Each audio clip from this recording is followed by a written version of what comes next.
तो हमारे साथ ज्यादा जानकारी के लिए मतगणना की तैयारियों पर हमारे साथ भोपाल से अभय मरकले जुड़ गए हैं। उनके साथ हमारे चैनल हेड मौजूद हैं। हम उनसे जानेंगे क्या कुछ अपडेट नजर आ रही है और क्या परिणाम आ सकते हैं। अभय,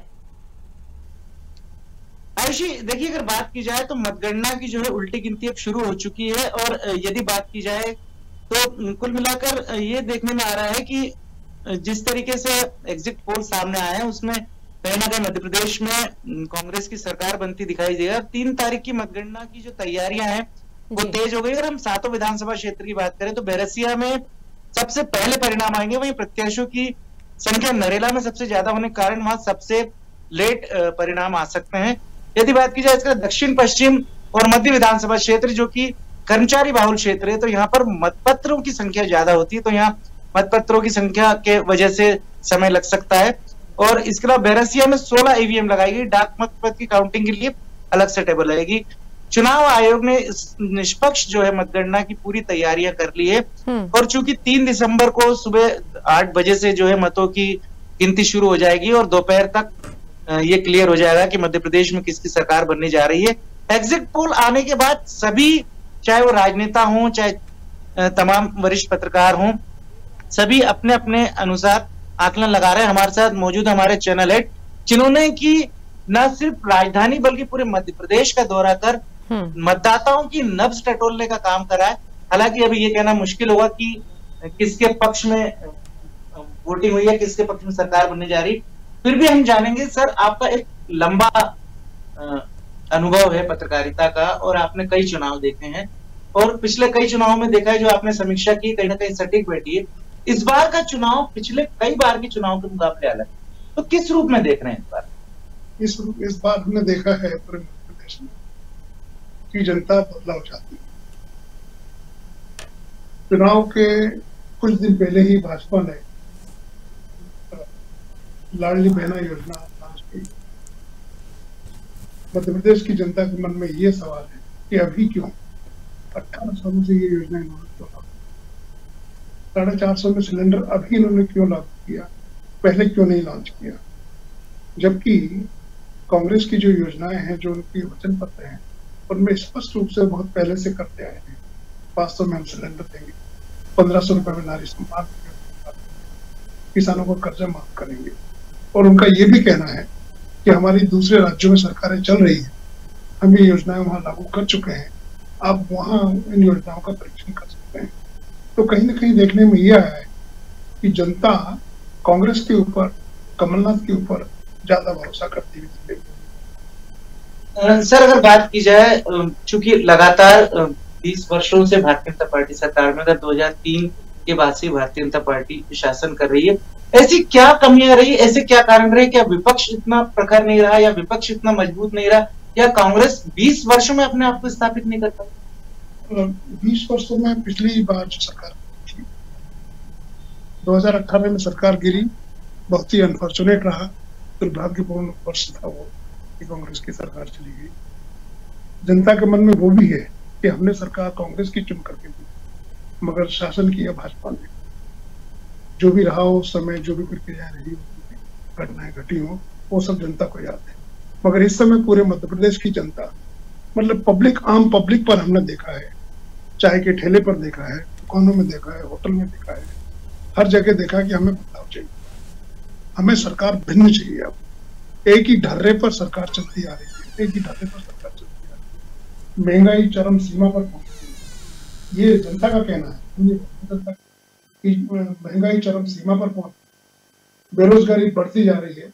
जो लड़के 18 साल की उम्र से पीएससी की कॉम्पिटिटिव एग्जाम की तैयारी कर रहे हैं, करते करते अब वो ओवर एज हो गए हैं, अब वो कहाँ जाएंगे? तो ये मुद्दे जनता में बहुत गहरी पेट तक पहुंच चुके हैं।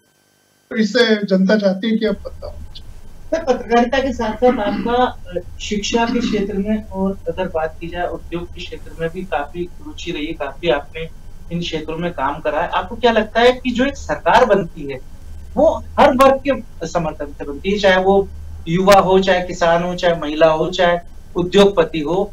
तो आपको नहीं लगता कि अगर लगातार बीजेपी को समर्थन मिल रहा है, लगातार बीजेपी सरकार बन रही, तो सबका समर्थन है, चाहे वो उद्योगपति हो, चाहे वो शिक्षा जगत से जुड़े, जिस तरीके से आपने बताया कि पीएससी का जो कैंडिडेट है वो डिस्क्वालीफाई हो गया है, या उद्योग जो है पनप रहे हैं, तो उद्योगपतियों के मन में क्या है, क्या चल रहा है, क्या इस बारे में आपका विचार? उद्योगपतियों के मन में भी ये है कि बदलाव चाहिए, क्योंकि जो योजना इन्होंने लागू की अभी तक उद्योगों से संबंधित, उद्योग धीरे धीरे बैठे हैं महंगाई की वजह से या और भी कई कारण रहे हैं। उद्योगों में भी तरक्की हुई नहीं है, और जो छोटे छोटे उद्योग पहले चल रहे थे और नोटबंदी के समय 40% जो उद्योग है वो खत्म हो गए। अब धीरे धीरे उद्योग बढ़े हैं, मगर इतनी सारी परमिशंस लेना पड़ती है उद्योगों में भी, इतने सारे करप्शन हैं गवर्नमेंट डिपार्टमेंट्स में कि जो सर मैं बीच में रोकना चाहूंगा। जनता ये चाहती है सिंगल विंडो प्रणाली की बात दावे की अपील करता है कि सिंगल विंडो प्रणाली ये सब कहने की बात है। जब धरातल पर जब व्यक्ति जाता है, बल्लभगंज जाते हैं, विभागों में परमिशन लेते हैं, हर जगह लोगों ने करप्शन किया, हर जगह करप्शन चरम सीमा पर चल रहा है। इसमें ये लोगों का कहना है, लोगों को उद्योगपतियों का कहना है कि बगैर पैसे दिए, बगैर उनको मोबिलाइज किए काम नहीं। लगातार ये देखने में आ रहा है कि यदि बदलाव आता है, अगर हम अन्य राज्यों की बात करें, आपका 5 राज्यों में आपका जाना हुआ है, तेलंगाना में भी बात की जाए, तेलंगाना में भी क्या आपको कितना लगता है कि राहुल गांधी की पदयात्रा का कितना असर देखने को मिला है, और खासकर साउथ बेल्ट में अगर बात की जाए? राहुल गांधी की छवि में काफी सुधार पहले की तुलना में, और वो मैच्योर, उनके भाषण में दिन प्रतिदिन परिपक्वता देखी जा सकती है। पहले के राहुल और अब के राहुल में जमीन आसमान।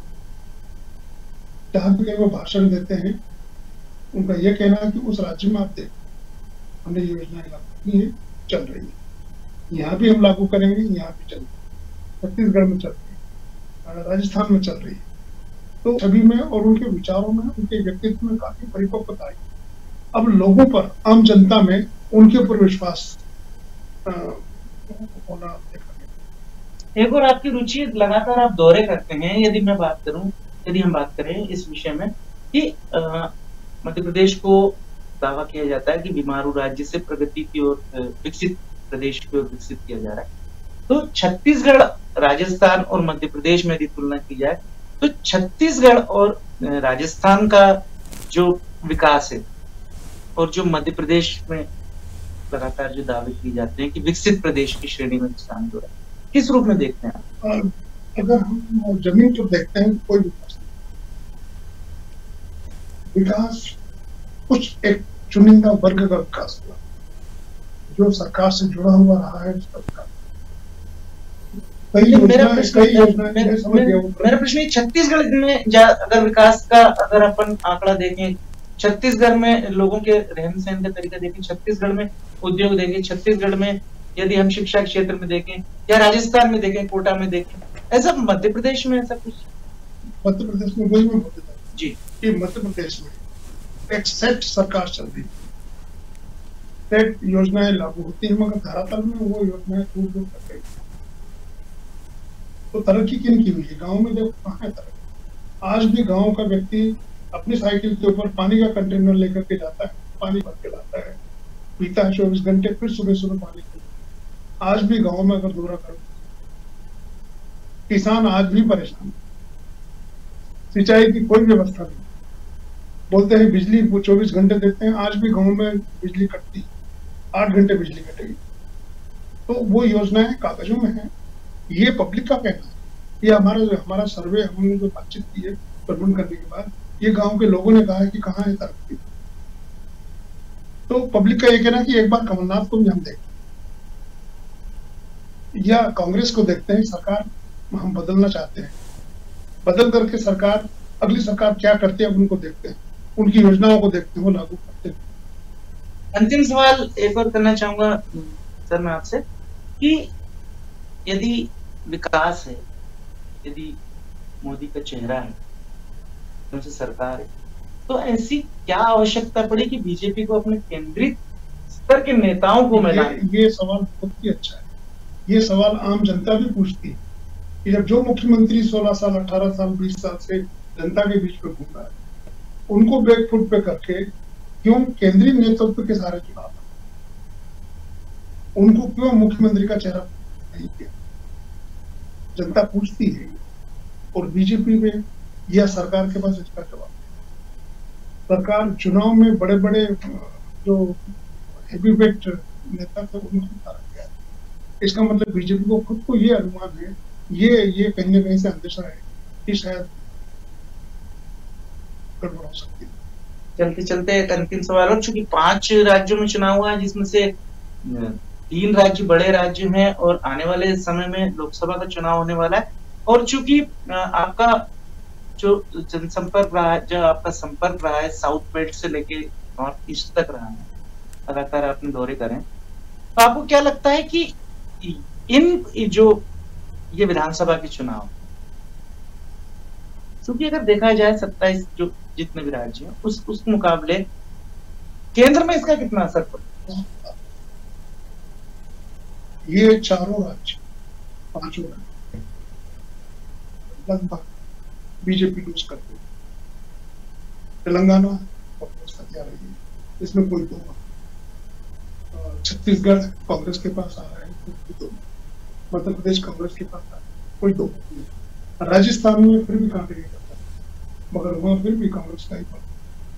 ऐसा क्या है कि वहां उस राज्य में हर 5 साल में सरकार रिपीट होती है, रोटेशन होता है। मगर इस साल क्यों ऐसा बोला जा रहा है? मैं ही नहीं, कई बुद्धिजीवी लोग, कई पत्रकार बोलते हैं कि सरकार रिपीट होगी। ऐसा क्यों? ऐसा क्या किया है कांग्रेस? ऐसा इसलिए है कि अब केंद्रीय नेतृत्व का भी प्रभाव जनता के ऊपर धीरे धीरे कम है।